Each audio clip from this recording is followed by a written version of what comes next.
Então, pessoal, olha só. O que nós vimos nos vídeos aí que estão disponíveis para vocês já, né? Eu comecei a discutir, principalmente. Deixa eu colocar aqui que mudou. Comecei a discutir principalmente. Deixa eu tirar esse negócio aqui da tela, que eu não sei por que não ficou esse negócio. O conceito de custo de oportunidade. Vocês já ouviram falar em algum momento da vida de vocês. E se não, vão ouvir falar muito no curso de vocês, né? E nós temos aí o curso de simplesmente economia, né? Então, o conceito de custo de oportunidade aqui é oriundo aí da economia. Então, o que vem a ser o conceito de custo de oportunidade? Lá no vídeo vocês viram lá que eu começo a tratar a partir de um exemplo, né? Pega um exemplo lá de renda fixa e imóvel, né? Renda fixa e imóvel. E a partir do destrinchamento, vamos dizer assim, do detalhamento que nós temos aí das características de um ativo, de um investimento de renda fixa e do imóvel, a gente começa a ver, né, a perceber que esses investimentos, então nós temos aqui que esses dois aqui são investimentos, né?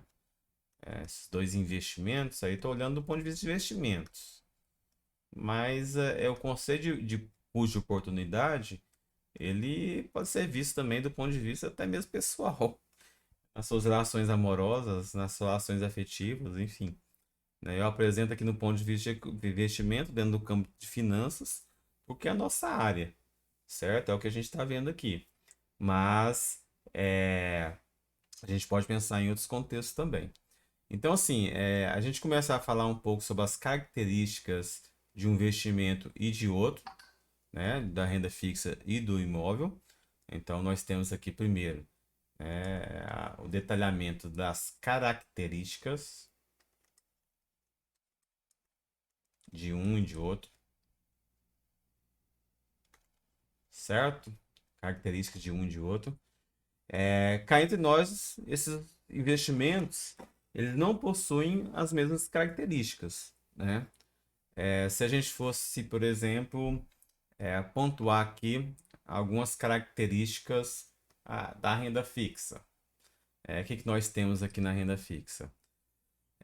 Títulos de renda fixa, de uma forma geral, que esses títulos nós temos lá no Tesouro Direto, muitos deles, né? Na verdade, todos deles são de renda fixa. Alguns têm alguma característica diferente de outros. Uns vencem em algumas datas, ou outros são corrigidos a partir de alguns indicadores, né? Indexadores, outros a partir de outros indexadores. Mas de uma forma geral, alguns, né? Todos têm certas características. Beleza? Tem certas características. É, por exemplo, né, vamos pontuar aqui em relação à liquidez. Em relação à liquidez.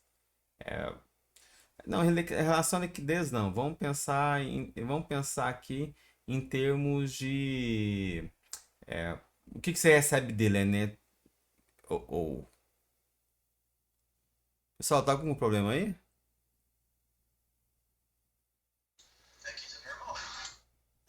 que tá acontecendo aqui?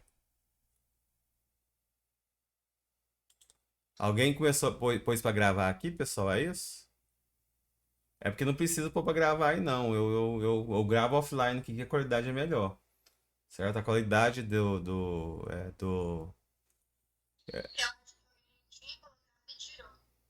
É, é porque eu não sei, não sei até que ponto esse negócio aqui vai. Não deveria dar permissão pra todo mundo gravar, não. Deveria. Deixa eu ver. Deixa eu ver se tem jeito de mudar isso aqui. Opções da reunião. Ah, porque não precisa pôr pra gravar, que a qualidade aqui não é boa do Teams. Aí eu mando, eu guardo, eu depois eu aprendo isso. Eu ponho para gravar aqui offline, aí eu mando o link com a qualidade melhor, né? De áudio, enfim, de vídeo. Então, beleza. Depois eu vejo aqui. Então, vamos lá. Em termos, por exemplo, do que você ganha, né? Da rentabilidade. A rentabilidade aqui, quando você investe em renda fixa, você vai lá e aplica R$ 1.000 em renda fixa. Você espera ganhar o quê? A gente espera ganhar o quê? Os dividendos da renda fixa, né? Não tem esse nome, mas nós pensamos em ganhar o quê? Os juros, né? Os juros, certo? Os juros da renda fixa, beleza? No imóvel, você quando investe em imóvel, você quer ganhar o quê? Algo parecido com juros, né? É um fluxo de caixa, um fluxo periódico de rentabilidade, de ganhos, mas a gente dá nome lá aluguel, né? Não é isso? Nós damos um nome aluguel. Muito parecido, né? Em termos de, de características econômicas, o aluguel e os juros são parecidos. Eu falo em termos, em alguns termos, né? Porque em outros termos, por exemplo, em relação a risco, que a gente vai falar agora mesmo, não é a mesma coisa. Só que no imóvel também você tem a possibilidade de ter o quê, né? Você tem aí a possibilidade do ganho de capital, certo? O ganho de capital. Tranquilo? O que é o ganho de capital? Ora, você comprar um imóvel por R$ 200.000 e daqui a 10 anos vender por R$ 260.000. Beleza? Ou, né, perca de capital, comprou um imóvel por 200 mil e vendeu depois de 10 anos por 180. É meio difícil, né, gente? Meio difícil. Dada a característica aí do imóvel. Agora, nada impede de ele ter rentabilidade, né, ter uma rentabilidade, você ter ganhado dele menos que outro investimento, certo? Então, assim, você tem essas características aqui do que você ganha de cada título, né? É, você tem aqui, no caso da renda fixa também, eu comento lá, né? Aqui é um ponto, né? Esse aqui é um ponto. Outro ponto também, nós temos também que tem o fundo garantidor de crédito, né? Então aqui, o que que eu estou falando? Estou falando o seguinte, ó, você aplicou lá em CDB, por exemplo, certo? Você aplicou em CDB, deixa eu ver aqui, o pessoal tá falando aqui. Ah, beleza, Bar, sem problema. Depois eu vejo aqui, mas igual eu te falei, não precisa não, porque eu vou mandar o vídeo para vocês logo na sequência. Beleza. Então, assim, nós temos, por exemplo, em relação à renda fixa, o Fundo Garantidor de Crédito, você aplica no CDB, um CD, né? CDB, RDB num banco pequenininho lá, e você investiu R$ 200.000 nesse CDB. O banco quebrou, certo? Não são todas as rendas fixas, né, gente? Tem renda fixa que não é amparada para fundo garantidor de crédito, mas se de repente no CDB você aplicou no banco lá, ele quebrou, né, o próprio governo vai te bancar os 200 mil. Então você tem essa garantia que vai ter seu direito, o dinheiro de volta em alguma inadimplência que pode ocorrer em alguma instituição financeira. É óbvio que é limitada até 250 mil, enfim. Não é o seu milhão que você está investindo aí. Você não vai receber, você não vai receber todo o seu milhão de volta, não. Então, é só os 250 mil, é amparado por CPF, né? É garantido por CPF. No imóvel, né? Aí no imóvel você não. Quais garantias você tem, né? Ah, eu posso fazer um seguro também, professor. Beleza, mas existe um custo para isso, né? Fazer um seguro aqui, existe um custo para isso, certo? Então, esse aqui não existe custo, né? Esse aqui é o próprio governo que mantém aqui esse FGC, né? O Fundo Garantidor de Crédito. E aqui você tem que pagar, né? Pagar um seguro, né? Se você quiser, né, ter um risco de inadimplência aqui, você tem que pagar um seguro em relação ao imóvel como um todo, certo? Em relação ao valor do bem como um todo. Ou, por exemplo, você quer dirimir, né?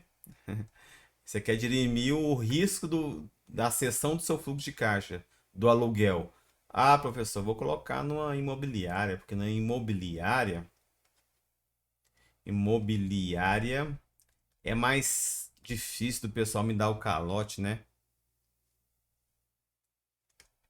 Deixa eu escrever isso aqui direito.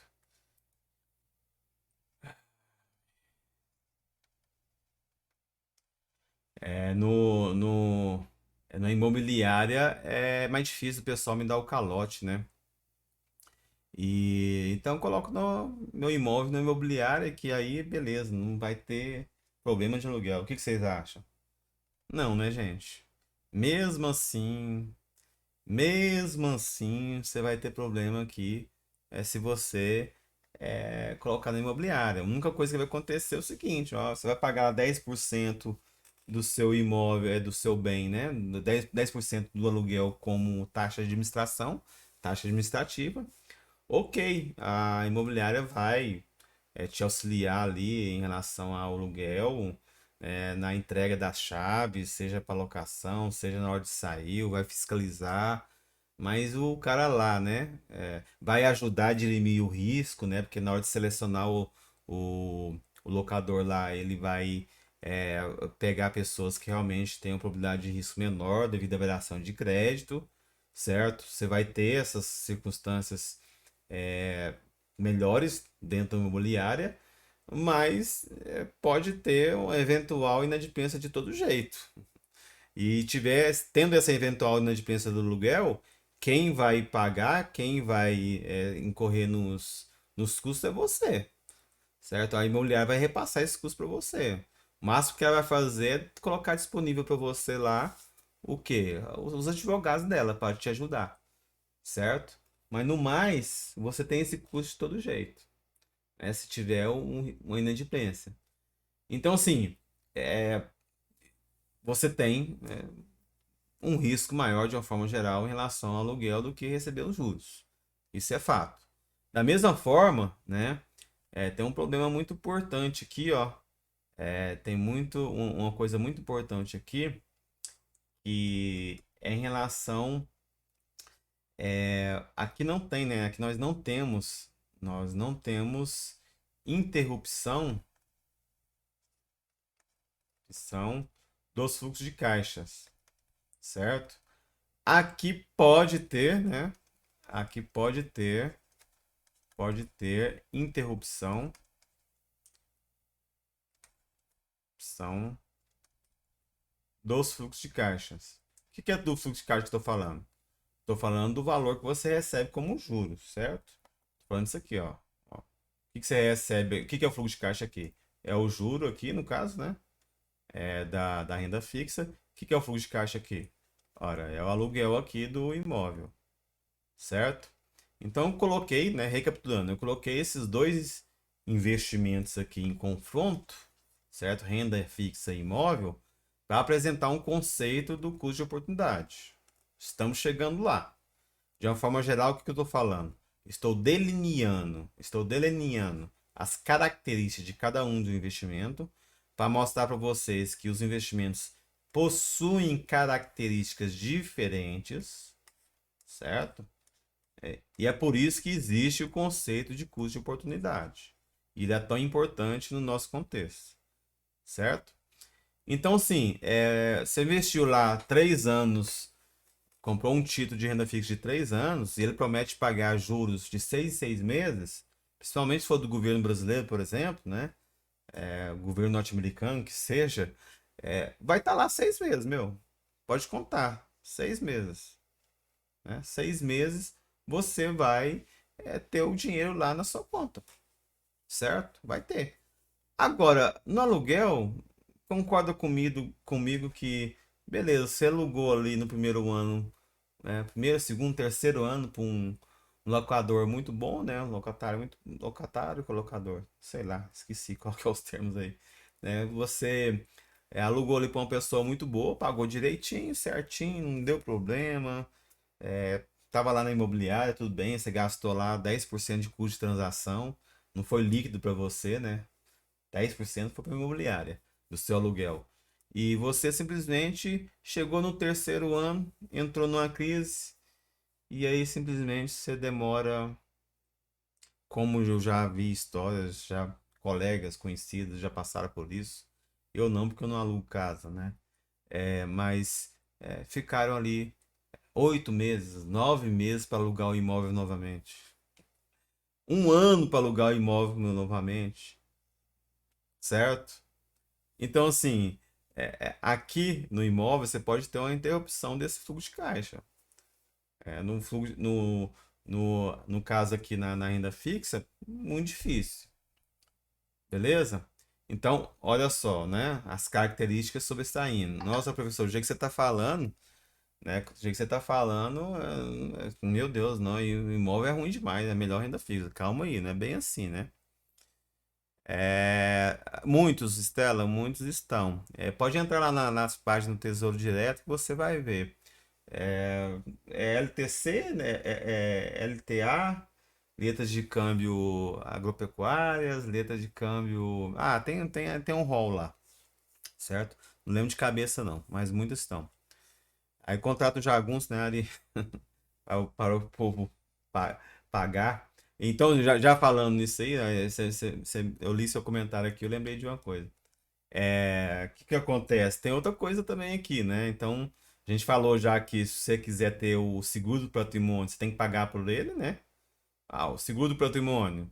Ah, paga o seguro. Paga o seguro contra incêndio. Contra roubo, não, já que você vai alugar, né? Mas contra incêndio, contra eventos da natureza, desastres naturais, né? Então, beleza, tá aqui. Contrata aqui. Aqui não, aqui o seu patrimônio está segurado pela FGC, por exemplo, certo? Beleza, então tem um custo para isso. Assim como também, né, gente? Assim como também, vou colocar em vermelhinho aqui, porque eu já tô, né, falando das características. Assim como também, nós aqui no imóvel, nós temos aí os custos de manutenção do imóvel, né? Certo? Manutenção do imóvel. O que que eu estou falando de custo de manutenção do imóvel?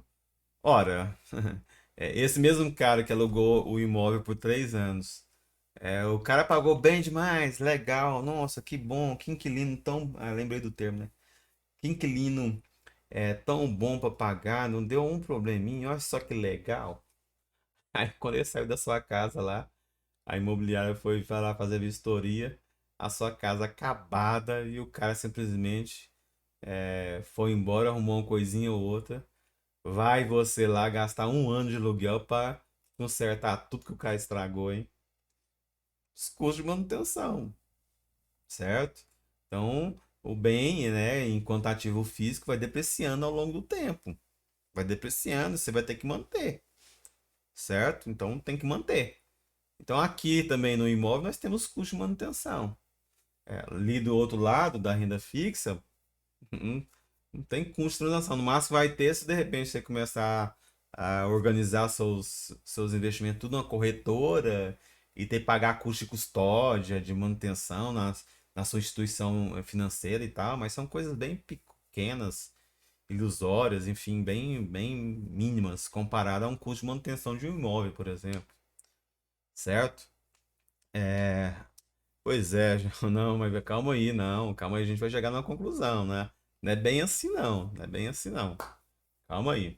É o que eu sempre alerto o pessoal no meio do caminho, porque, gente, olha só, dá a entender que o Pablo tá detonando o imóvel aqui. Calma, não cheguei no final das contas, não.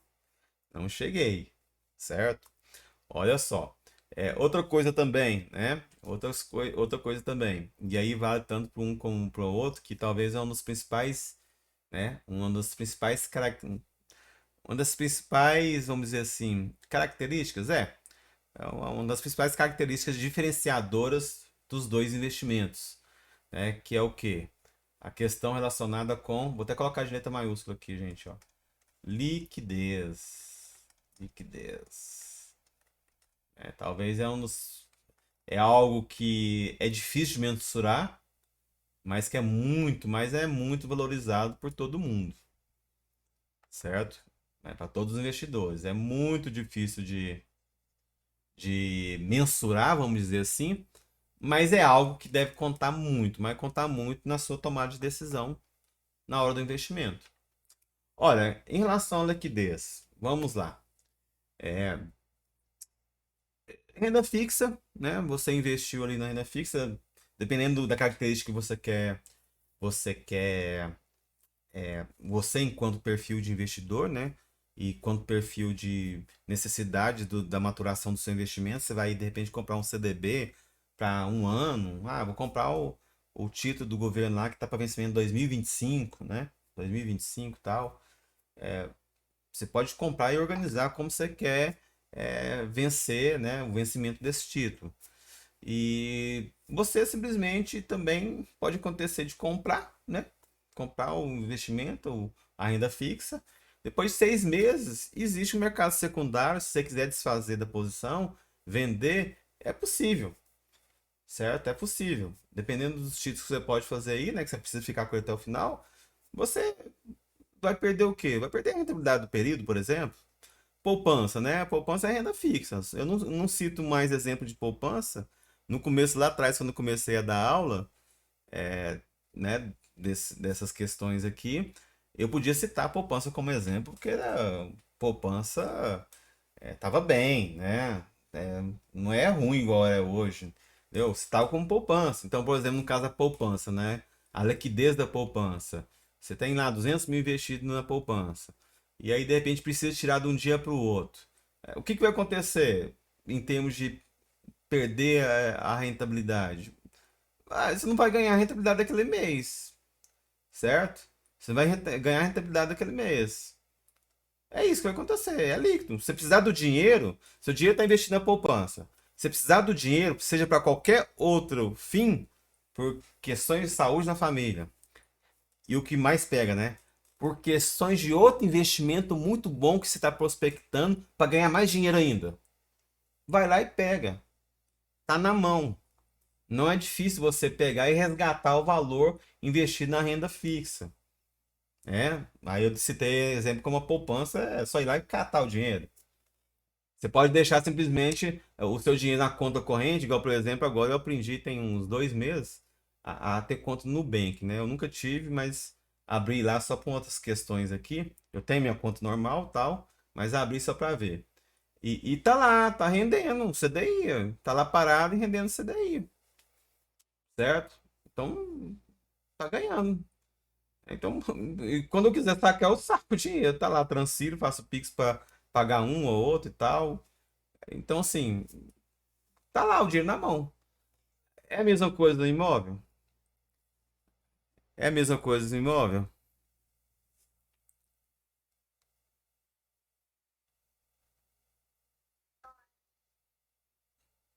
Ah, o Guilherme falou que ia comprar foto de carro na internet. Ah, é. E aí, gente? Quem que falou aí? Quem que ligou o microfone aí pra opinar? Pode ficar à vontade, gente. Fala, Kailan. Oi? Não, pode, não, responder. Pode sim.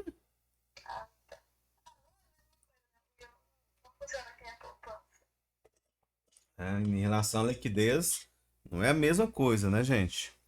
Pessoal, eu tô acostumado tanto de dar aula aqui e o pessoal geralmente não participar muito pouco, que eu vou atropelando aqui, né? Eu mesmo falo, eu mesmo respondo. Então aí podem ficar à vontade aí.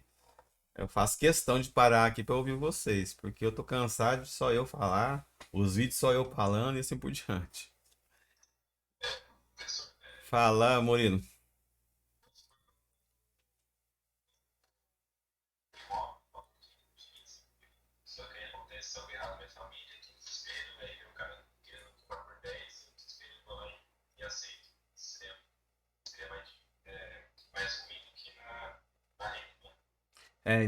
É isso que eu ia falar agora, Murilo. Ver meus pensamentos, né? Qual que é o conceito de liquidez? É um conceito que vocês têm que levar para a vida de vocês, viu, gente? Vocês vão utilizar muito esse conceito na economia, no curso de vocês, né? Existem definições diferentes de liquidez. Em Keynes vocês vão ver uma, enfim, né? Vai discutir aí, eu acho que um semestre inteirinho não, mas pelo menos uma prova inteirinha na economia keynesiana você vai ver lá, né? Os capítulos iniciais da teoria geral da moeda, lá, do juro da moeda, sobre a preferência pela liquidez, né? E os indivíduos, os agentes econômicos, os entes econômicos têm preferência pela liquidez. E qual que é a preferência maior, qual que é a definição, qual que é a justificativa maior que os agentes econômicos têm preferência por liquidez? É porque dinheiro na mão você consegue simplesmente pegar e captar as oportunidades de investimentos, certo? Você tem mais flexibilidade. Então, liquidez, dinheiro na mão, né? Porque esse é o conceito de liquidez, né? Liquidez é dinheiro na mão? Sim, uma forma bem, né? Um modo bem informal de falar que temos liquidez é porque o cara tem dinheiro na mão.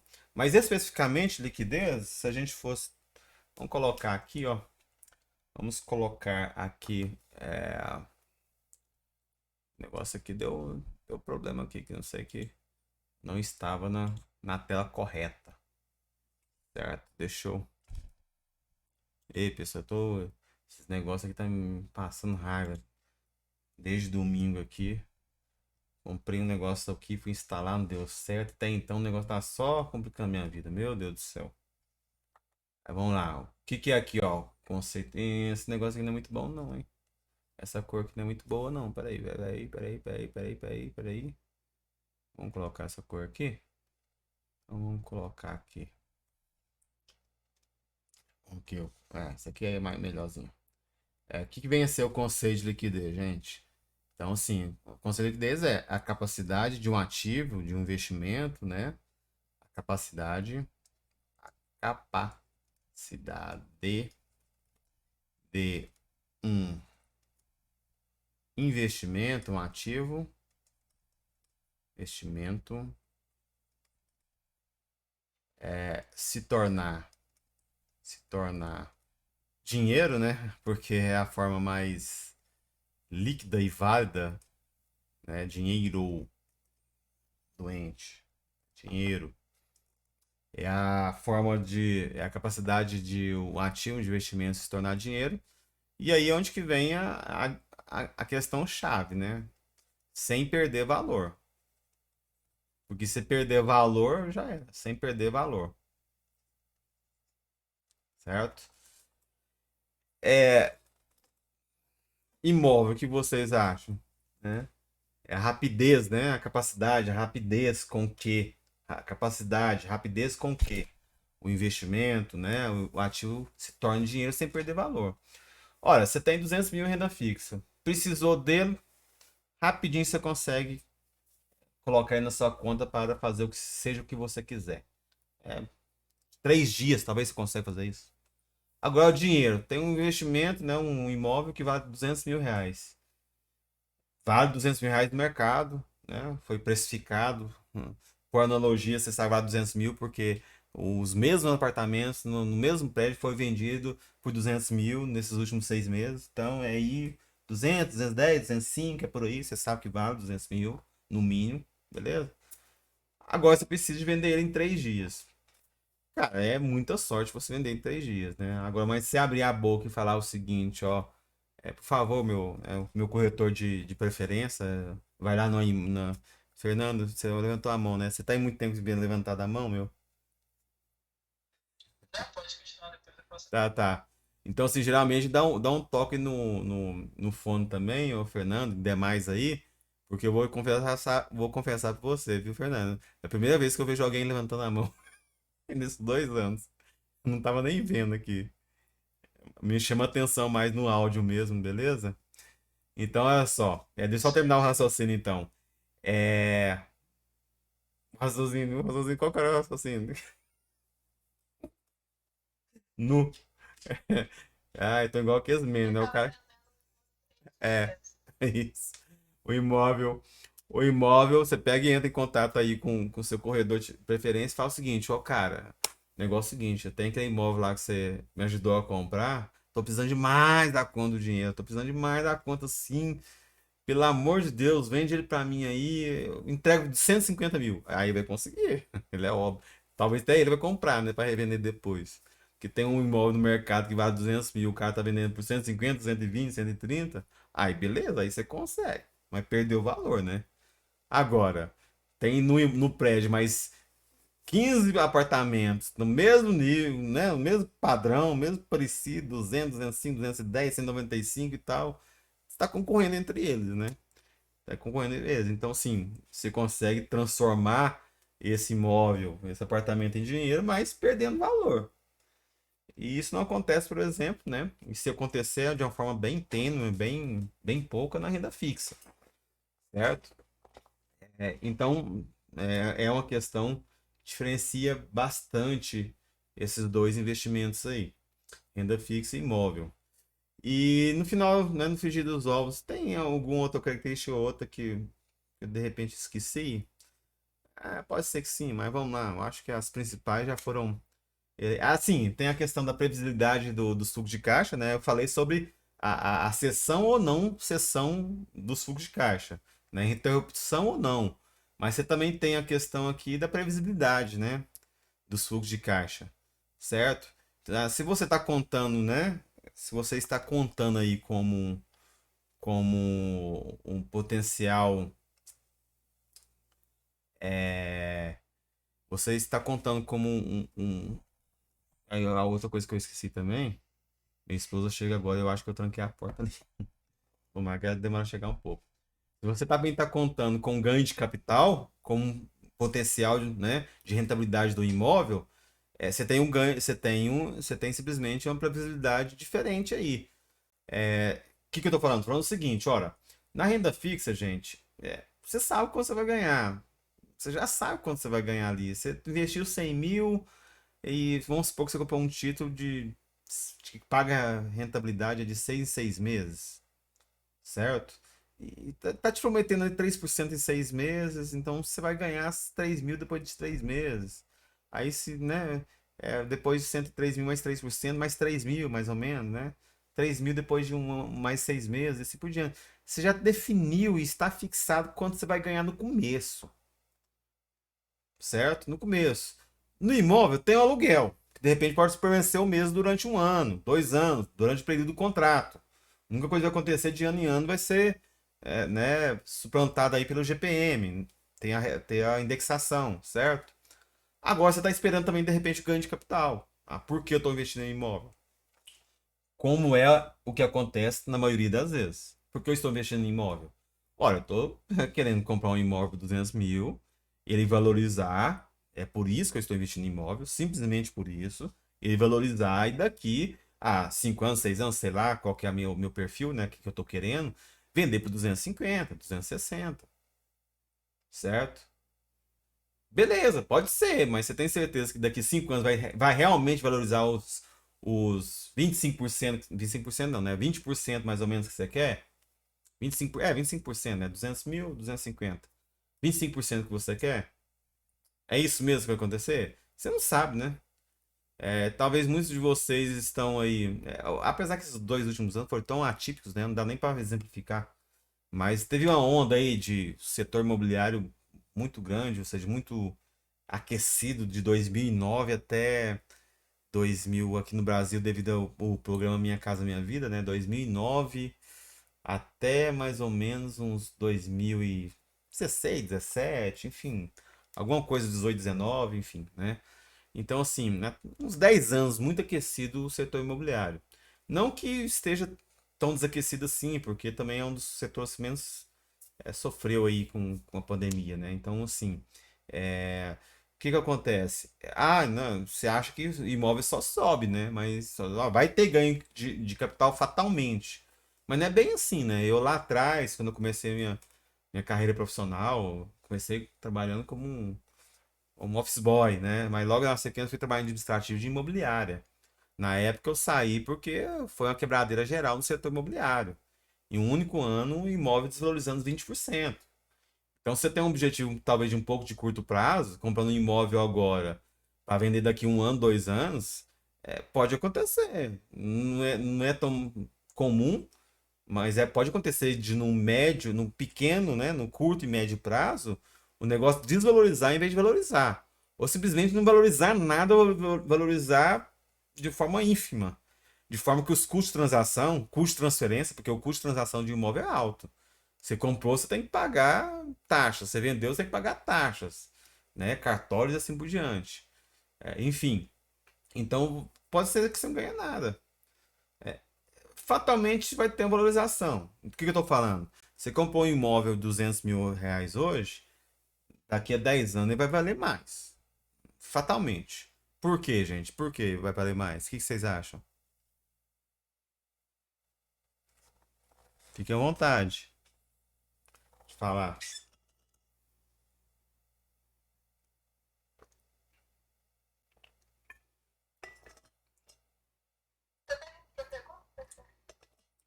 Por que vocês acham que o imóvel com uma probabilidade muito alta, né? Daqui a 10 anos vai valer mais do que você comprou? Isso, Guilherme, justamente. Justamente, escassez de quê, Guilherme?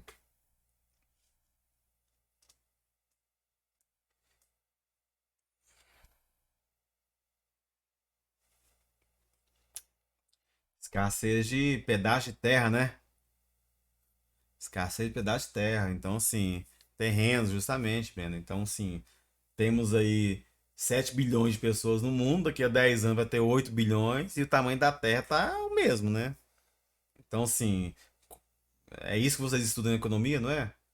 Então, o estudo aí dos bens escassos, certo? Então, assim, vai subir. Agora, pode subir mais ou menos. E você pode ter os surtos e as intempestividades no meio do caminho, né? Como aconteceu lá em 2008 nos Estados Unidos.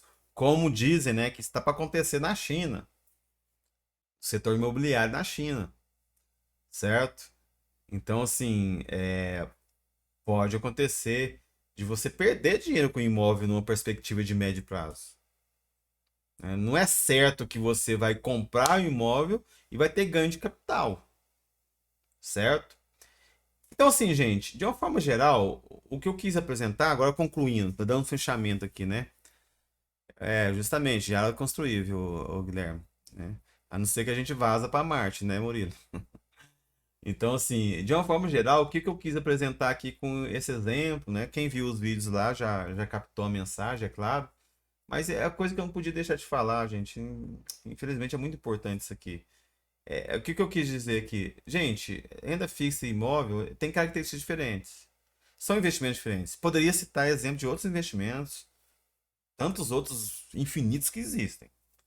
Renda variável, né? Ações, ouro, câmbio, muita coisa. Mercadinho da esquina, uma loja de roupa no shopping, bom, infinitos, certo?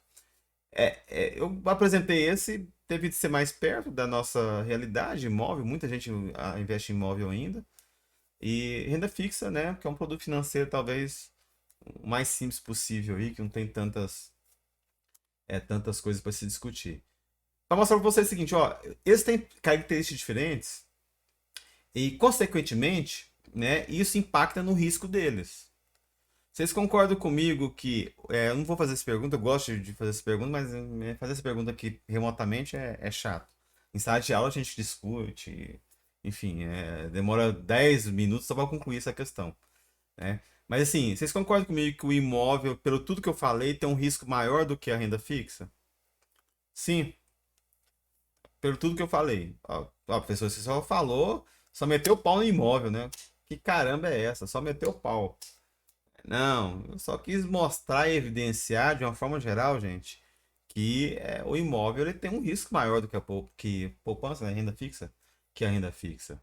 Ele tem, né? Sendo assim, você em sã consciência,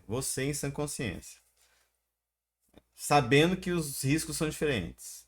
O imóvel tem um risco maior do que a renda fixa. Você pegaria o seu dinheiro para ganhar a mesma coisa? Vocês, o que que você acha? Você é um ser racional, você sabe fazer continha, não é bobo nem nada, né?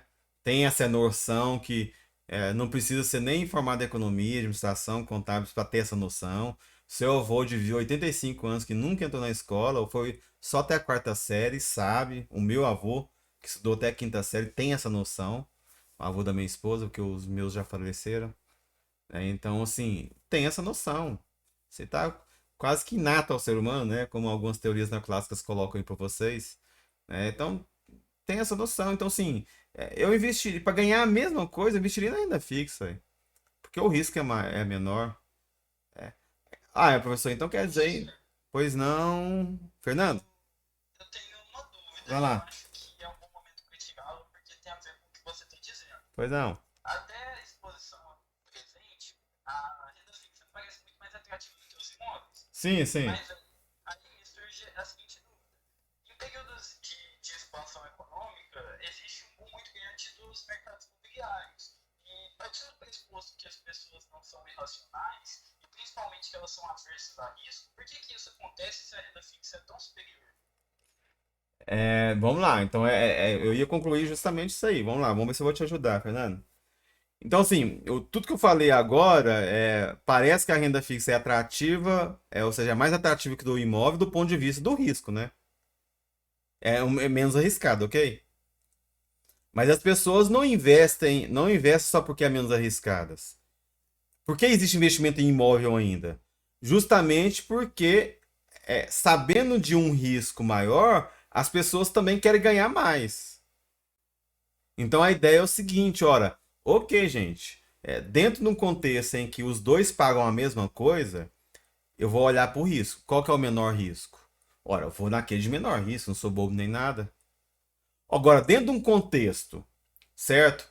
Em que é a mesma coisa que eu vou falar, mas de uma forma diferente. Dentro do contexto em que você tem dois investimentos de igual risco, não é o caso aqui, de igual risco, eu vou naquele que me paga mais, certo? Agora, a realidade é que você tem na economia, nos mercados, investimentos com é, esperança de retorno, não é retorno, esperança de retornos diferentes e esperança de riscos diferentes. Nem é risco, é tudo em termos de expectativas, certo? Você tem, então você vai se confrontar quase sempre investimentos que têm riscos diferentes e promessas diferentes de retorno, promessas, beleza?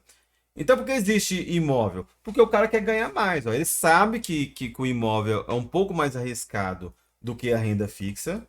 Só que ele vai para o imóvel na expectativa de ganhar mais do que a renda fixa.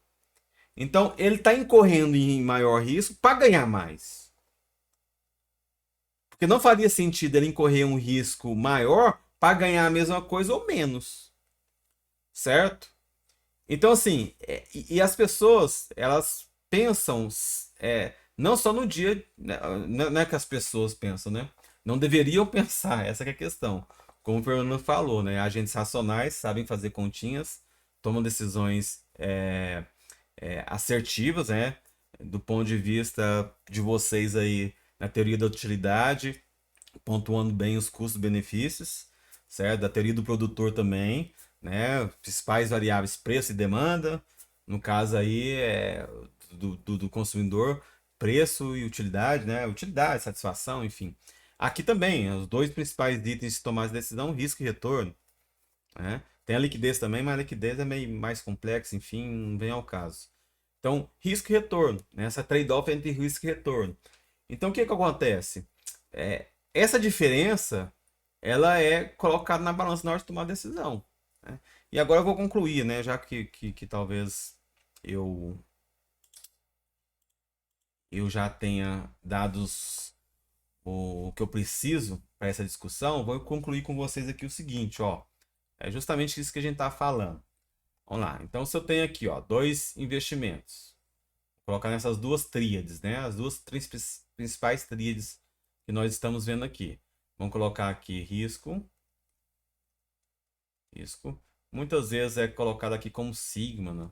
Dentro das finanças, da estatística, né? Sigma que é desvio padrão. Desvio padrão é a medida mais rudimentar que tem de risco, certo? E retorno também é colocado como R aqui. Retorno R ou valor médio esperado, né? E assim por diante. Então o que acontece? Nós temos aqui, né, um ativo A, e nós temos aqui também um ativo B qualquer. Vou colocar aqui ativo B e o ativo A. Ativo A. Ora, do ponto de vista lógico aqui, vamos lá, né? Vamos colocar, eu coloquei A, B, vamos colocar um ativo C, né? Que aí não faz sentido também faz sentido eu comparar. Opa, esse aqui é verdinho, né, gente? Muito parecido com azul, mas vai. C, né? Preciso desse ativo C aqui para ajudar a concluir aqui. Então vamos pensar o seguinte, ó, comparando A e C, o que vai acontecer? Se a gente pensar em comparar o A e C, o que vai acontecer? Ora, o que vocês prefeririam? O A ou o C? O que vocês acham? Ah, professor, eu preciso de mais informações para tomar decisão. Não, considere por enquanto só o risco e retorno. E outra coisa, viu? Outra coisa muito, muito importante. Vou trabalhar melhor isso com vocês agora. Eu tô falando aqui, viu? É aqui, ó. Na estatística a gente coloca isso aqui, ó.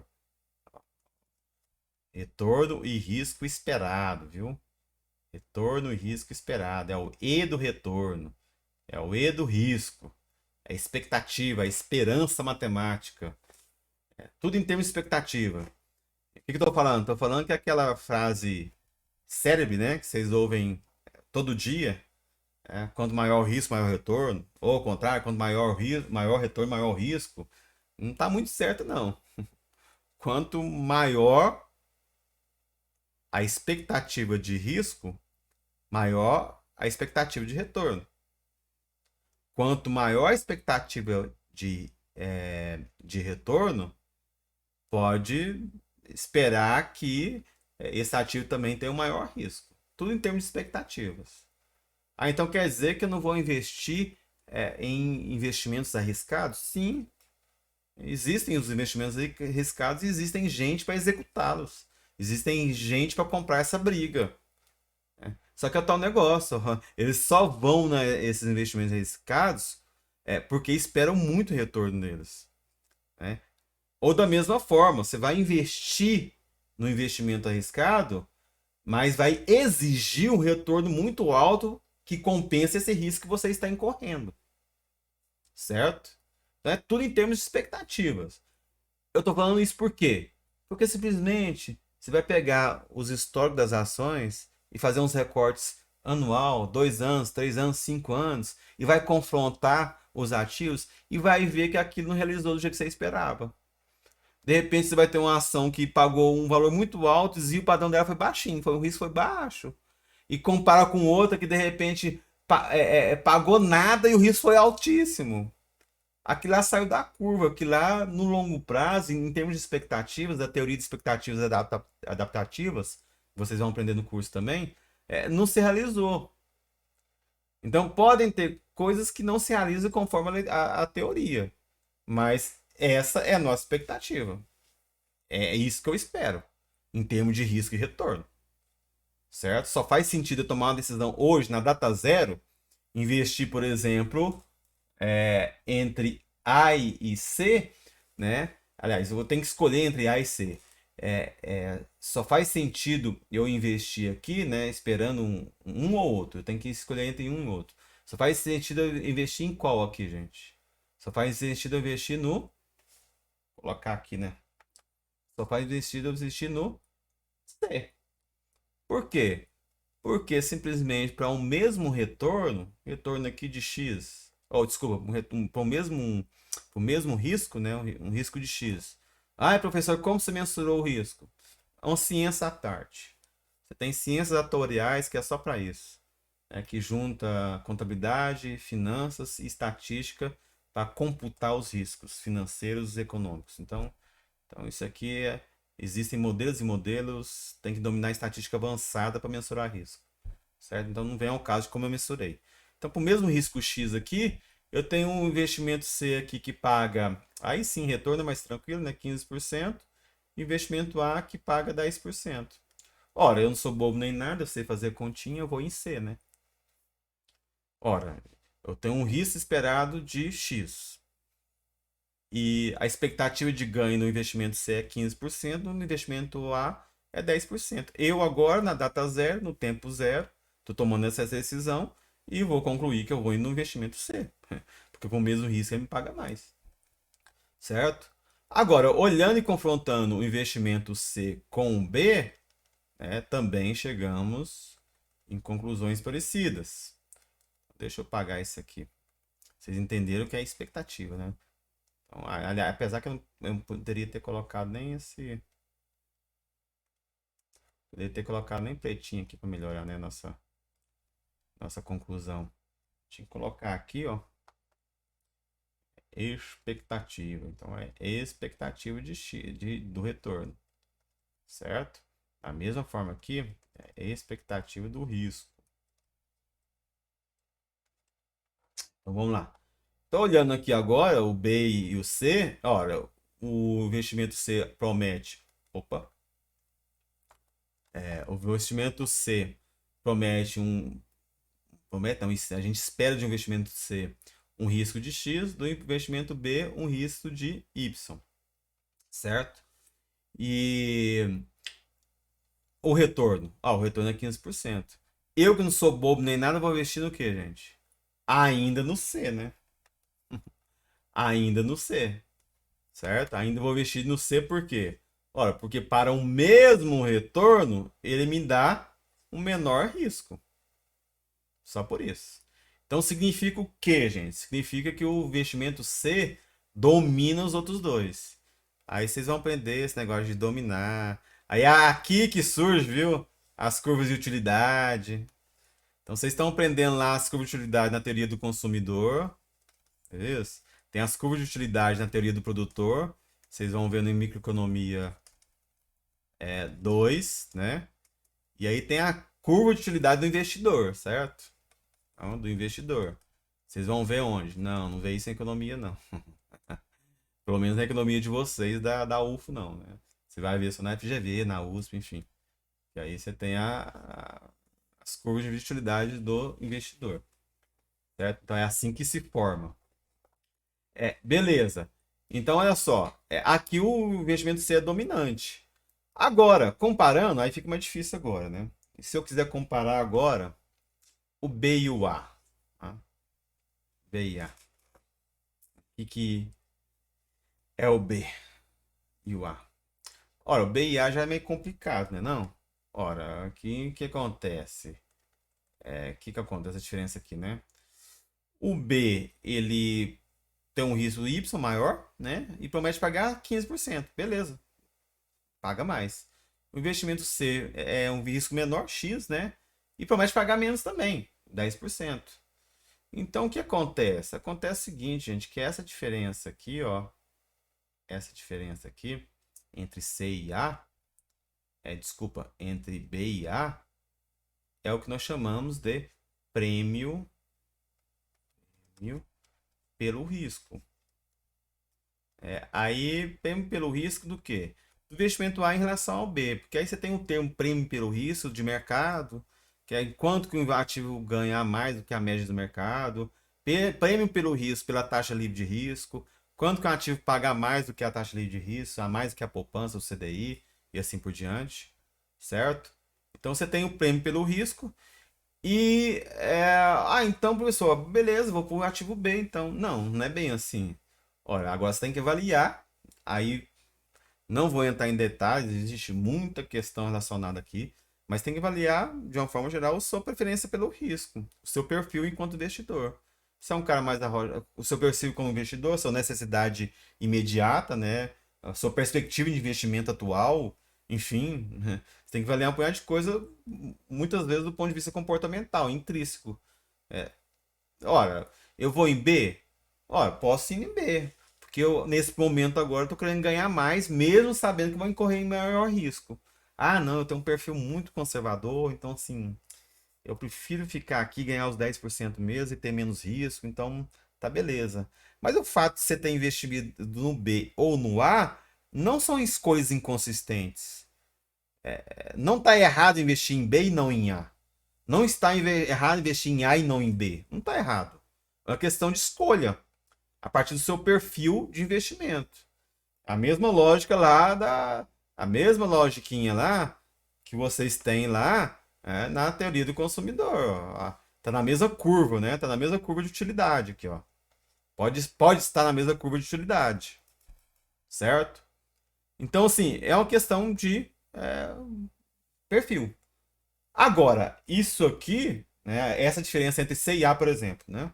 Essa diferença entre C e A aqui, ó. Legal isso aqui, né, gente? Não sei se vocês viram um vídeo, mas eu apresentei algumas coisas aqui, eu apresentei de uma lógica diferente, viu? Essa lógica que eu apresentei aqui, eu gostei. Vou ver se eu lembro dela. Vai estar gravado, né, na verdade? Então, agora, essa diferença aqui, na verdade, não existe esse retângulo, não, viu? Não existe esse negócio aqui, não. Isso aqui é... Ah, tá. Enfim, é óbvio que precisa dele para calcular outras coisas, enfim, mas eu estou preocupado mais com essa diferença aqui, ó.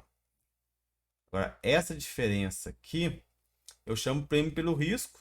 Agora, a diferença aqui, vamos lá, essa diferença aqui, certo? Essa diferença aqui, ó, entre C e A, aí sim, essa aqui eu chamo de custo de oportunidade. Por que custo de oportunidade? O que vem a ser custo de oportunidade? Tá, isso aqui é importante. Então, o que que é? É o que eu deixo, eu sacrifico, né? Deixo. Aí eu tô falando no contexto do investimento, né, gente? Aí você pode pensar esse conceito aplicado em outras vertentes, em outros lugares e tal. Mas que é o que eu deixo de ganhar, né? O que eu deixo de ganhar em investimento. Investir. Aí eu vou ter que voltar para cá porque meu carão tá ali, né? Investimento de igual risco. Deixa eu ver se a minha esposa chegou aqui, gente. Peraí. Só um pouquinho, ver se ela não tá ali na porta esperando. Nossa, Deus, ela vai brigar comigo, deixa eu dar a chave ali. Vamos lá. É investimento de igual risco. Então a palavra-chave aqui, pessoas, é o seguinte, ó. A palavra-chave aqui é essa aqui, ó. A palavra-chave é igual risco. Eu só posso falar em custo de oportunidade? Só posso falar em custo de oportunidade? Ó, se os investimentos têm igual risco. Certo? Se o investimento tem igual risco. Se não tiver o mesmo risco, eu não posso falar em custo de oportunidade. Então é por isso que muitas vezes tá errado, né? Muitas vezes não, tá errado o pessoal do setor imobiliário comparar imóvel com risco, com renda fixa, com poupança, como muitas vezes faziam. Né? A poupança, quando estava dando 0,5% lá, os caras faziam o seguinte: ah, não, então se o imóvel te render 0,5% tal, tá bom. Aí o imóvel tem que te pagar um aluguel de 0,5% que você investiria, né? Pegaria o valor dele e mexer na poupança. Tá errado aí. Você tem que ganhar mais, porque o imóvel tem um risco maior, certo? Então, esse conceito de custo de oportunidade é muito importante, né? E aí a gente vai e entra no nosso, né, insumo principal aqui da matemática financeira, que é a taxa de juros. Tá na porta, amor? Tá na porta? Ah, tá não, porque eu tô dando aula ainda. E você vai chegar aqui até 18h30, não, né? Tá bom então, tchau. Tchau. Desculpa, gente, é porque eu ouvi uns barulhos aqui na porta ali e pensei que alguém tava chegando. São ossos do ofício, né? Ensino remoto. Nós vemos aqui, entramos no nosso conceito principal, né? Nosso insumo principal da matemática financeira. Esse aqui é o meu insumo principal. Insumo principal da matemática financeira, do nosso curso aqui, que é a taxa de juros. Né? A taxa de juros nada mais é, nada menos é que aqui, ó. Nada mais é, nada menos é do que o custo de oportunidade. É óbvio que a taxa de juros, né, gente? Dentro da vertente de vocês aí, enquanto economista, vão ter aí, né? A taxa de juros vai ser explicada para diversas frentes. Os keynesianos pensam de uma forma, os neoclássicos, os clássicos pensam de outra forma. A taxa de juros pode se formar de um jeito, de outro. Da forma clássica é entre, né, poupadores e tomadores de crédito, quem tem dinheiro guardado e quem não tem. Aquele que não tem dinheiro guardado precisa consumir de forma imediata, procura os que têm dinheiro guardado e quer postergar o consumo, e aí eles combinam no mercado e formar o custo do dinheiro. Então não vou entrar não vou entrar nessa discussão de como forma a taxa de juros e quais são as explicações, as teorias econômicas é, que dão sustentação à taxa de juros. Isso não vem ao caso meu aqui. A única coisa que você tem que saber é que a taxa de juros para mim aqui é o custo de oportunidade do dinheiro, certo? Nada mais é do que o custo de oportunidade do dinheiro. Para nós aqui, nós vamos chamar de isso, ó. Certo? É isso. Esse é o meu sumo principal da matemática financeira. Então a ideia é o seguinte, a ideia é que o dinheiro tem valor no tempo. Né? O dinheiro tem valor no tempo. Isso aqui é de suma importância. Tem valor no tempo. E tem explicações até biológicas para isso, viu, gente? E tem um economista famoso lá da FGV, qual que é o Eduardo aqui? Nossa, esqueci. Tem até um livro mostrando, né, como que forma a taxa de juros do ponto de vista biológico, enfim. É o Janete, eu acho, né? O Janete, se não me engano. Vi o livro dele já há algum tempo. Então tem origens até biológicas, né? De explicações daí comportamentais do ponto de vista da psicologia também, enfim. Mas não vem ao caso. Então a ideia é o seguinte, gente: R$ 1.000 hoje não vale R$ 1.000 daqui a um ano. Não vale. No mínimo, pode acontecer o que aconteceu agora nos últimos 12 meses, né? 12% das coisas aumentaram. E os mesmos R$ 1.000 que eu comprava lá. é, Vamos pensar o café, né? Eu que gosto de café aqui todo dia, né? Eu lá, R$ 1.000 lá um ano atrás, eu comprava o que lá? R$ 10.000? 100 pacotinhos de 500 gramas de café. Hoje o que aconteceu? Aumentou 30%, né? Conta de padeiro, conta simples aí. Eu já não compro 100, só compro 70 pacotinhos, né? É óbvio que não é bem 70, porque o desconto é por trás, né? Por dentro. A gente vai aprender isso aí e tal. Mas só para vocês entenderem. Ó, no mínimo, eu perdi valor de uma forma natural, né?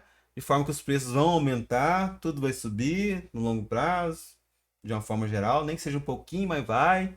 Não poderia ser tanto que aumentou agora nesses últimos anos, nesses últimos 12 meses, mas vai aumentar uma vez ou outra. Então, assim, R$ 1.000 hoje não vai mais a mesma coisa que R$ 1.000 daqui a um ano. Não pelo simples aumento natural dos preços, ou, no pior dos mundos, num processo inflacionário, que é o que a gente está vivendo aí, que a gente viveu nos últimos 12 meses, certo? E não só por isso, né? Não pelo motivo que R$ 1.000 hoje, eu não precisando gastar ele, poderia aplicar em investimento, por exemplo, de menor risco possível. Comprar um título do governo brasileiro, vamos supor. Se é um investidor que está aqui no Brasil, então no governo brasileiro. E ganhando lá, por exemplo, 6%. Por exemplo, 6%. Então significa o seguinte, ó. Incorrendo em risco nenhum, sem fazer nada, sair de 1.000 para 1.060 daqui a um ano. Então, poderia falar que R$ 1.000 hoje vale 1.060 daqui a um ano. Ah, não, professor, aqui eu comprei, eu não sou bobo nem nada, né? Eu comprei um título de renda fixa aí que é atrelado à inflação, a IPCA. Então, é IPCA mais 3%. Então se bateu 10%, né, o IPCA, então mais 3%. Conta também de padeiro, mais simples, a conta não é bem essa. Então 10%, 13%. Então, R$ 1.000 hoje vai daqui a um ano 1.130. Então, o dinheiro tem valor no tempo. No mínimo por esses dois motivos. Porque as coisas aumentam de preço naturalmente, ou aumenta devido a um processo inflacionário. Pode diminuir também, professor. Tá, é outra coisa, essa história, deflação, né? Enfim, a gente pode discutir isso depois. E porque eu poderia estar pegando esse dinheiro, se eu não fosse fazendo nada, e aplicando em investimento de risco nenhum, ou de igual risco a outro alternativo, sei lá, e ganhando alguma coisa, né? Porque eu não ia deixar o dinheiro parado debaixo da cama. aqui guardado aqui nas prateleiras e deixar rendendo, certo? Para eu o quê? Manter o meu poder de compra, manter a paridade do poder da moeda. Eu tô falando em termos de câmbio, né? Mas a história é a mesma, né? Manter a paridade de poder de moeda, no nosso caso aqui, é de produtos que eu posso consumir, né? Então, comparando aos produtos que eu posso consumir, não ao câmbio, à taxa de outra moeda no exterior. Então, mantendo o PPP de café, né? A paridade de poder de compra de saquinhos de café que eu consigo comprar ao longo do ano, certo? Então, assim, o dinheiro tem valor no tempo, né? Então, a taxa de juros é o preço do dinheiro, né? Então, esse termo aqui também é bom a gente aprender. Então, aqui, a taxa de juros nada mais é do que o preço do dinheiro. Preço do dinheiro. São tantos termos para taxa de juros. Não vou preocupar em como ela forma. Se você acredita na teoria clássica ou não. Se você acredita na teoria keynesiana. Se você tem outra explicação para ela. Enfim, vocês vão ver tudo isso. Você vê o curso, né? O curso de economia é isso, né? Saber sobre inflação, taxa de juros. Depois ver isso no sistema agregado, lá no sistema financeiro, com no sexto período, vocês vão aprender lá M1, M2, M3, M4, a curva ISLM, enfim, como se forma, enfim. Então, macroeconomia, macrodinâmica. Vocês vão aprender tudo isso aí ao longo do curso. Beleza, pessoas? Então, era isso que eu queria revisar com vocês, mas não acabou não. Temos ainda 15 minutos de aula e né, tem essa questão aqui que é super ultra importante, certo?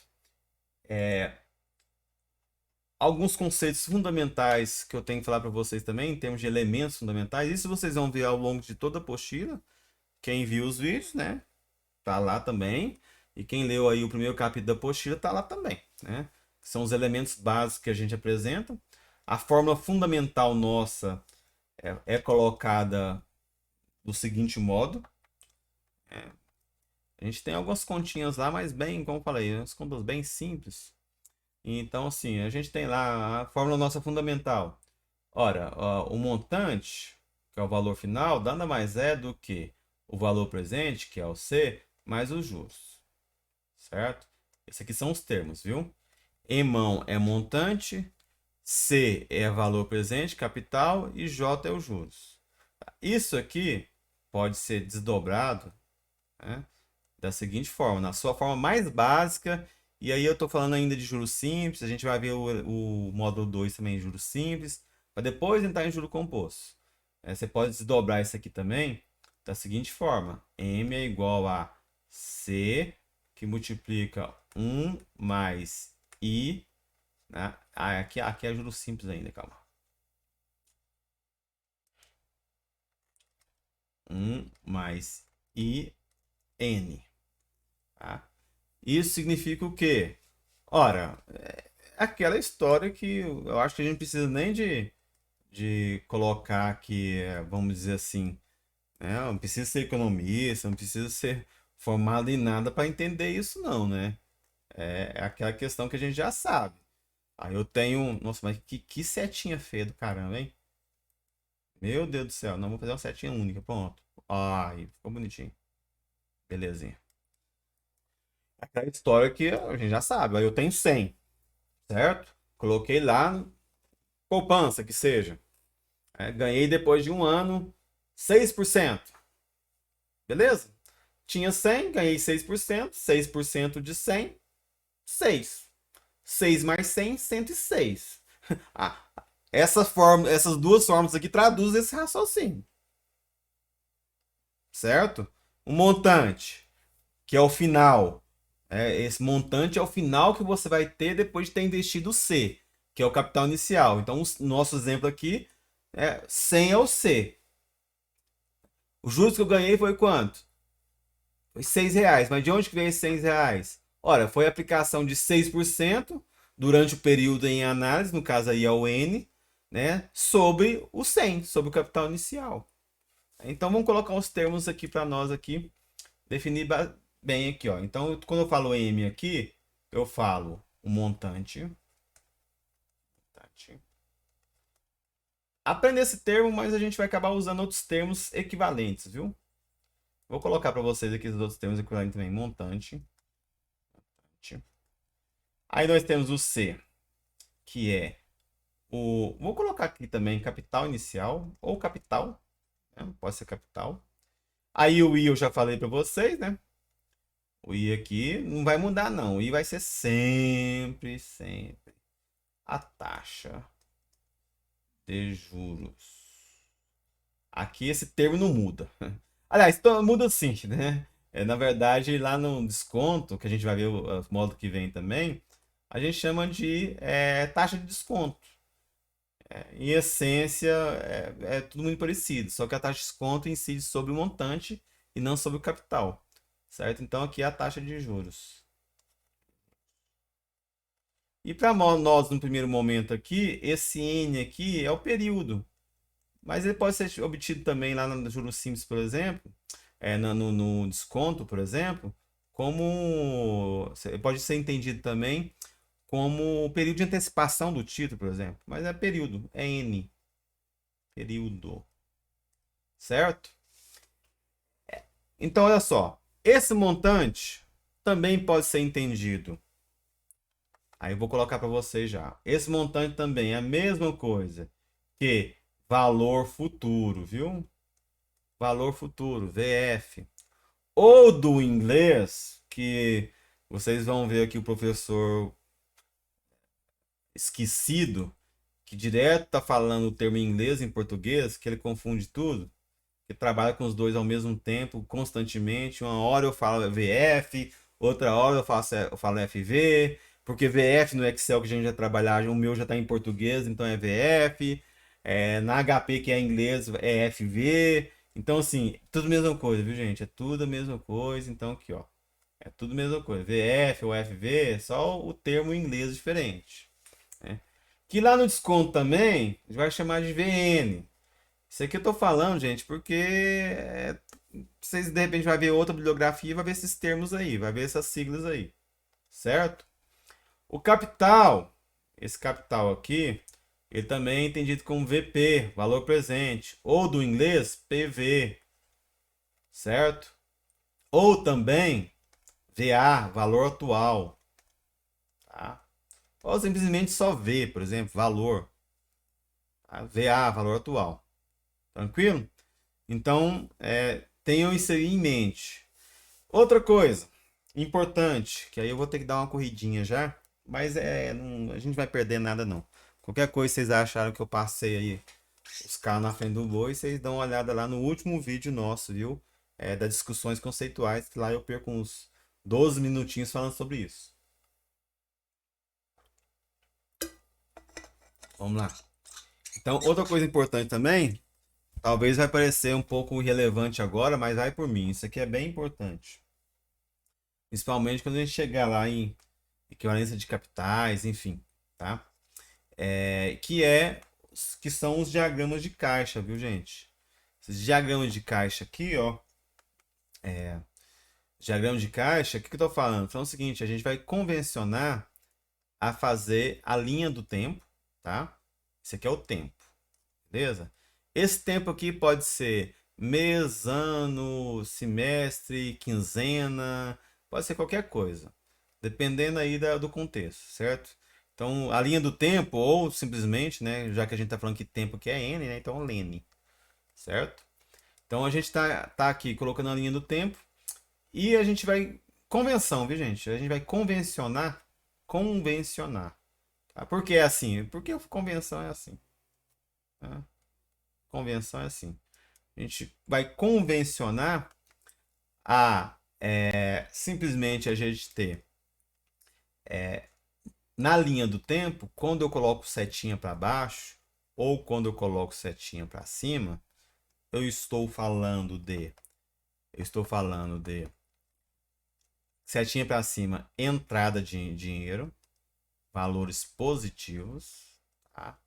Entrada de dinheiro. Tudo isso aqui, ó, é entrada de dinheiro ou simplesmente entrada Entrada de caixa. De fluxo de caixa. Certo? E quando eu estou abordando setinhas para baixo ou valores negativos, eu estou falando de saída de dinheiro ou saída de caixa. Por quê? Porque na matemática financeira, o nosso insumo é caixa. Não é igual na contabilidade, que é receitas, né, e custos. Receitas, elas podem ocorrer independente de ter entrado dinheiro ou não. Na contabilidade, por exemplo, você pode falar que comprou um produto por 100 e vendeu por 120, o seu lucro foi 20. Porque a realização do seu lucro acontece quando você teve a nota fiscal emitida. A receita gerada aconteceu ali, naquele momento. Mas você pode ter te vendido aquele produto em 30, 60, 90. Vai receber 40, 40, 40. Certo? Então gerou o lucro naquele momento, mas o caixa vai acontecer R$ 40 depois de 30 dias, R$ 40 depois de 60 dias, R$ 40 depois de 90 dias. Para mim, o que interessa é esses 40, 40, 40. Certo? No mínimo, eu poderia ter pegado, né, se fosse para comparar com a venda à vista, no mínimo eu poderia ter pegado R$ 120 e ganhado 1% ao longo de 3 meses, 1%, 1%, gerado depois de 3 meses em torno de R$ 4.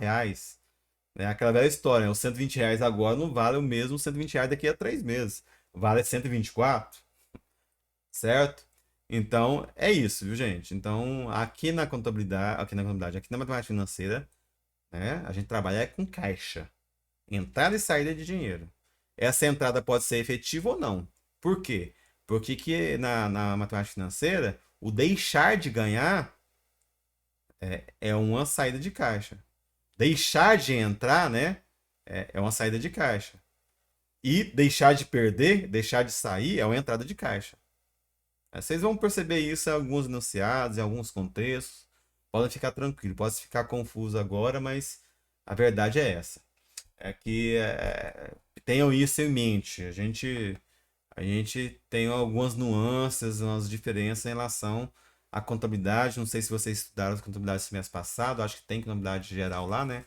No primeiro semestre, introdução à contabilidade, análise de balanço, não sei.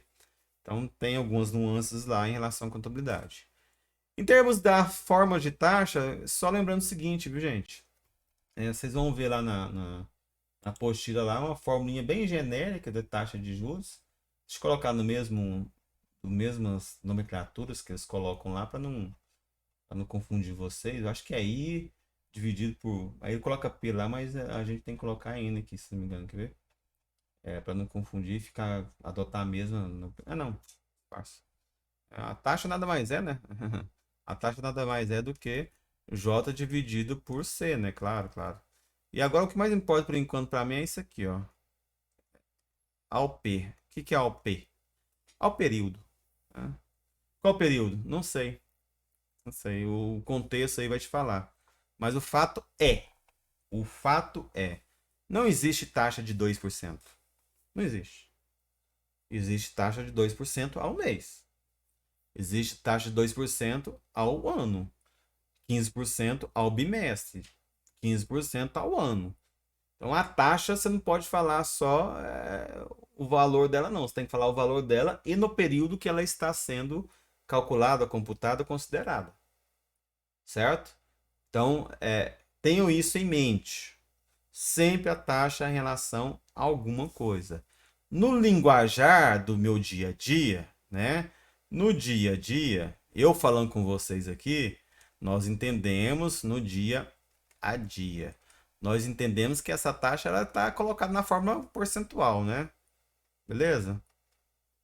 Estou falando para vocês 2% ao ano. 2% ao ano, fica até esquisito de falar, né? É, 10% ao ano, 0,5% ao mês, 2% ao trimestre. Então, eu estou falando em porcento com você no dia a dia, no enunciado do exercício, certo? Mas, né, isso aqui é um ponto, mas nas fórmulas, nas equações, tá? Ela vai entrar na fórmula unitária.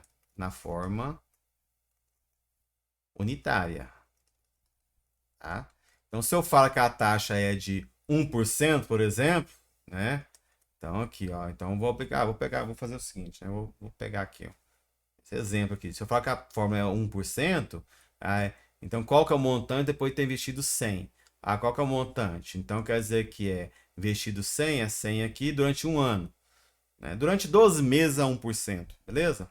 Então, eu vou pegar aqui, ó, a fórmula 1 mais esse I aqui, ó, apesar que eu falar que é 1%, mas entra na forma unitária. É 0,01, que multiplica 12. Certo? Que aí a gente vai ver, a gente já sabe, né? De cabeça, 112. Certo? Então, qual que é a observação? Observação é o seguinte, ó, aqui, ó. Eu estou falando que é 1% no meu dia a dia, na minha linguagem com vocês aqui, no enunciado do exercício que é por cento, mas não esqueçam nunca que nas equações entra na forma unitária. Beleza? Algumas convenções também, né? Ponto A ponto M, mais comum, ao mês, certo? A ponto D, ou né, AD, tem um ponto aqui não. A ponto D, ao dia. A ponta S, a semana. A ponto T, ao trimestre. A ponto B, ao bimestre. Aí aqui a semana, né? E tem, geralmente, que a gente coloca A ponto C, que é semestre. Não, confunde de todo jeito. Aqui é o semestre e semana é 100, viu? Ao semestre e A ponto semana é 100 semana. Mas o que? Trimestre, semestre, dia, mês.